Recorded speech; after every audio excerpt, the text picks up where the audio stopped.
This is stuntman turned actor Richard William Farnsworth. Richard was born September the 1st, 1920 in Los Angeles, California. His father was Edward Glenn Farnsworth, an engineer. His mother was Bertha Miller, a housewife. When Richard was 7 years old, his father passed away, and after that, he lived with his aunt, mother, and two sisters in downtown Los Angeles. He was raised during the Depression when jobs and money was scarce. He didn't care much for school, so he was eager to quit and go to work to help the family. He dropped out of school at the age of 15, and by 16, Richard was working as a stable hand at the Polo Barn in Los Angeles. While taking care of horses at the polo field, two agents from a movie studio showed up looking for horses for a movie being made. Richard was told that the studio was also looking for people who could ride a horse, and that they paid more than what he was making at the stable. He showed up at the United Artists Gate, like several others, hoping to be picked for the movie The Adventures of Marco Polo that starred Gary Cooper. After 5 weeks working on Marco Polo, Dick, as he was called, made enough money to buy a used car. And when he turned 18, he also started riding in the rodeo circuit to try to make extra money. The next year in 1939, he'll work on Gunga Din that starred Gary Cooper, Victor McLaughlin, and Douglas Fairbanks Jr. For the next few years, Dick will be just one of the crowd, riding as one of the posses, or one of the gang members. He will eventually move into stunt work, doubling his pay, but the work was far more dangerous. He said it wasn't much different than rodeoing. He was used to hitting the ground. In 1939, Farnsworth played an unaccredited role as an extra in Gone with the Wind. The scene where Scarlett was searching for Dr. Meade at the train station, Richard was one of the wounded Confederate soldiers.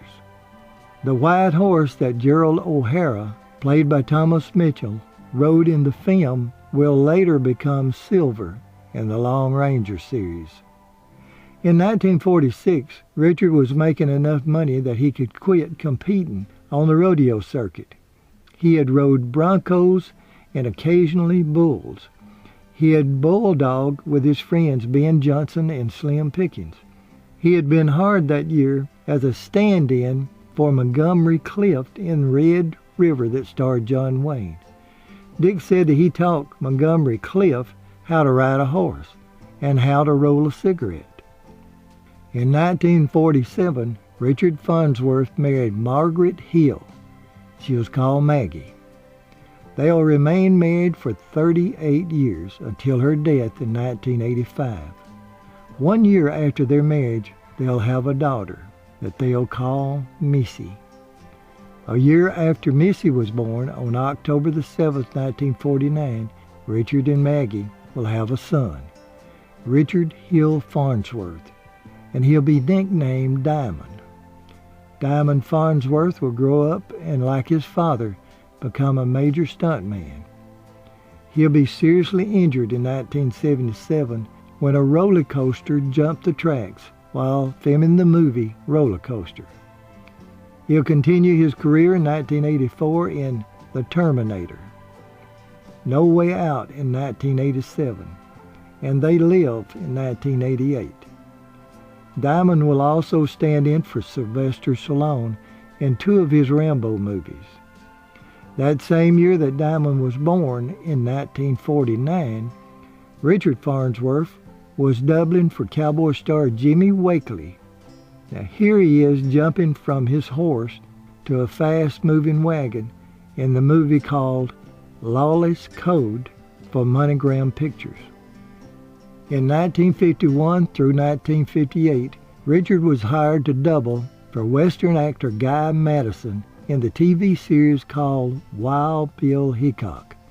Farnsworth is almost a perfect double for Madison. While still working with Madison in 1956, he was also working as a stuntman on The Ten Commandments with Charlton Heston When Charlton Heston parted the Red Sea, Richard was one of the Egyptian chariot drivers that drowned it. In 1959, he was back performing as a chariot driver again in Ben-Hur. He said he really didn't have the build for it, but somehow it worked out okay. In 1960, Richard worked on the set of Spartacus for 11 months as a chariot driver, doubling for Kirk Douglas. And the next year, in 1961, he co-founded the Stuntmen's Association in order to improve working conditions not only for stuntmen, but also for cast members. In 1963, Richard received his first credit as an actor in The Jolly Genie. In 1966, it'll be Duel at Diablo with James Garner. In 1970, he'll be a cowboy in Money Walsh with Lee Marvin and Jack Palance. In 1977, Farnsworth will have a part in one of the biggest TV spectacles up until that time, Roots. And also in 1977, after appearing in 300 movies and TV shows, he retires as a stuntman at the age of 57. He was now making enough money as an actor. The next year, in 1978, Richard Farnsworth is nominated for Best Supporting Actor for the Academy Award for his part as Dodger in Comes a Horseman with James Caan and Jane Fonda. He said that they were looking for an old crusty cowboy to play the part of Dodger, and Jane remembered Farnsworth when she was a child. He was doing stunt work for her father, Henry Fonda. Here is Farnsworth in a cavalry uniform jumping from his horse to a fast-moving team. He said that he became close to Henry Fonda on this John Ford film. According to Richard, he didn't mind doing stunts, but he wouldn't act for directors that yelled at his actors. I can't stand a director that yells and tries to degrade his actors, he said. Also in 1978, Farnsworth starred along with Steve McQueen in Tom Horn. Richard plays rancher John Coble, who hires Tom Horn, played by Steve McQueen, to stop cattle thieves from stealing from the cattle association that John Coble headed. Horn ends up being hung for supposedly killing a 14-year-old boy by mistake. The movie was based on fact, and this is a picture of the real Tom Horn. It was the type of movie that Farnsworth loved doing. In 1982, Richard suddenly became a movie star in his first starring role at the age of 62. His big break comes in the movie The Gray Fox. He plays as a real stagecoach robber by the name of Bill Miner.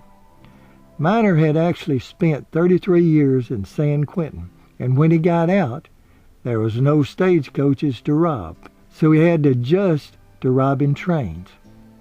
Richard was nominated for the Academy Award as Best Actor. Although he didn't win, he said it was an honor to be nominated.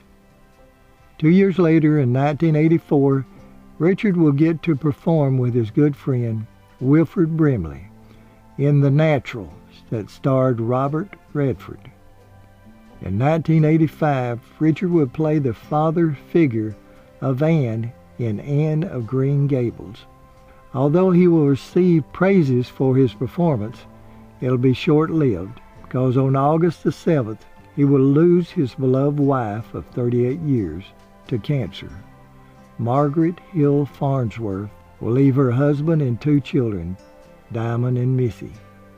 Maggie will rest at Forest Lawn Memorial Park, Hollywood Hills. She was 65 years old. After Maggie's death, it'll be a couple of years before Richard will make another movie. And 5 years after her death, he will move out of their house in the Hollywood Hills that he had lived for 40 years to a ranch close to Lincoln, New Mexico. Around this time, Richard began riding horses with Jewel Van Valen, a stewardess 35 years his junior. They will later become engaged. In 1990, he will play Sheriff Buster in Misery with Kathy Bates and James Caan. On August the 17th, 1992, Farnsworth was inducted to the Hollywood Walk of Fame. His star is located at 1560 Vine Street, Hollywood. Around this time, Richard was feeling bad and went for a physical checkup. He was informed that he had prostate cancer, and the outlook wasn't good. He continued to work and would not speak of his illness. He didn't want the public to know or worry about him, he said. In 1994, he was in The Gateway with Alex Baldwin and Kim Basinger. Farnsworth said that he never used four-letter words himself and was actually embarrassed at the language used in The Gateway. After finishing The Gateway, he and Jewel retired to his ranch in New Mexico. In 1997, March the 15th, Richard was inducted into the National Cowboy Hall of Fame, the Hall of Great Western Performers in Oklahoma City. Farnsworth became involved in Lincoln County charities and was a spokesperson for the Lincoln County Cowboy Symposium. His pleasure was going to his favorite restaurant, the Texas Club in Ruidoso, some 20 miles southwest of his ranch. The Texas Club had once been owned by actor Dale Robinson. Unfortunately, by 1998, Richard's prostate cancer had metastasized into terminal bone cancer. It had been almost 5 years since his last movie, and he thought that his acting career was over. Not knowing about Farnsworth's health problems, director David Lynch sent a script to his agent. At first, Dick turned it down, but he changed his mind when he learned that he could use a walking stick because his character did. Although Richard was in constant pain, he thought that if a 73-year-old Alvin Strait could ride a lawnmower 250 miles, so could 79-year-old Richard Farnsworth. The Strait story was a true story of World War II veteran Alvin Strait, who in 1994 rode a lawnmower from Iowa to Wisconsin to see his sick, estranged brother. During filming, Farnsworth actually drove a lawnmower on an average of 3 hours per day for 6 weeks. He had to have a special seat of silicone made. Farnsworth was nominated for Best Actor for the Academy Award for this picture. He was in pain at the Oscars, but would not tell anybody it was from cancer. He blamed it on his hip and said he was going to have a hip replacement operation as soon as the Oscars was over. Richard lost the Oscar to Kevin Spacek, but said that he felt well to have been nominated. When asked what he was most proud of in his career, he said, "In 60 movies, and I've never said a four-letter word." 3 months after the Oscars, Richard Farnsworth entered the UCLA Medical Center to have a hip replacement.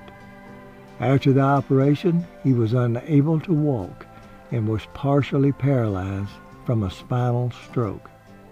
His daughter Missy said that she was with her father in June while he was recuperating in the hospital, and that he was in a pleasant mood, and that she and Jewel Van Valen painted pictures on his toes in order to cheer him up while he was bedridden.